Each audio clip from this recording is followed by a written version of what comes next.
तर महिला आयोगाच्या अध्यक्षपदाला रोहिणी खडसे यांनी फडणवीसांना हे पत्र लिहिलंय। वैष्णवी गवणे मृत्यू प्रकरणानंतर रोहिणी खडसे आक्रमक झाल्यात। रुपाली चाकणकरांवर टीका करत रोहिणी खडसे यांनी ही मागणी केली आहे। दिवसेंदिवस महिला अत्याचाराच्या घटना ह्या वाढत आहेत। महिला आयोगासंदर्भात रोहिणी खडसे यांनी या ठिकाणी आक्षेप घेतलेला आहे। अत्याचाराचे प्रमाण कमी होत नाहीत, वाढत आहेत आणि रुपाली चाकणकर यांचं वाकयुद्ध रोहिणी खडसे संदर्भात सुरू आहे। आम्ही त्यांचा राजीनामा मागितला तर गैर काय आहे? जर तुमच्याकडनं हे पद सांभाळलं जात नसेल, तुम्ही महिलांना न्याय देऊ शकत नसाल आणि वेळोवेळी जर तुम्ही तुमच्या पक्षाच्या पदाधिकाऱ्यांना पाठीशी घालण्याचं काम करत असाल तर तुम्हाला त्या पदावर बसण्याचा अधिकार नाहीच। आणि ह्या केसमध्ये आम्ही त्यांना जर तुम्ही बघितलं असेल तर महिला आयोगाच्या अध्यक्षांकडे 2 पद आहेत।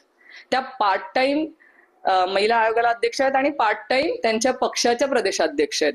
आम्हाला पार्ट टाइम अध्यक्ष नकोयत, आम्हाला 24/7 फुल टाइम महिला आयोगाला अध्यक्षांना वेळ देणाऱ्या अध्यक्ष हव्या आहेत की ज्या पूर्ण वेळ 365 डेज 24/7 त्या महिलांना न्याय देऊ शकतील, महिलांचे प्रश्न समजून घेऊ शकतील आणि लवकरात लवकर महिलांच्या ज्या काही तक्रारी होतात त्या तक्रारी निवारण्यासाठी आम्हाला 24/7 वेळ देऊ शकणाऱ्या महिला आयोगाला अध्यक्ष हव्यात। ही आमची मागणी आणि तसं पत्र मी मुख्यमंत्री महोदयांना आजच पाठवलेलं आहे आणि लवकरात लवकर आम्हाला पूर्ण वेळ महिला आयोगाला वेळ देऊ शकणारा अध्यक्ष मिळाव्यात ही आम्ही त्यामध्ये विनंती केली आहे। रवी गोरे, TV9 मराठी, मुक्ताईनगर, जळगाव।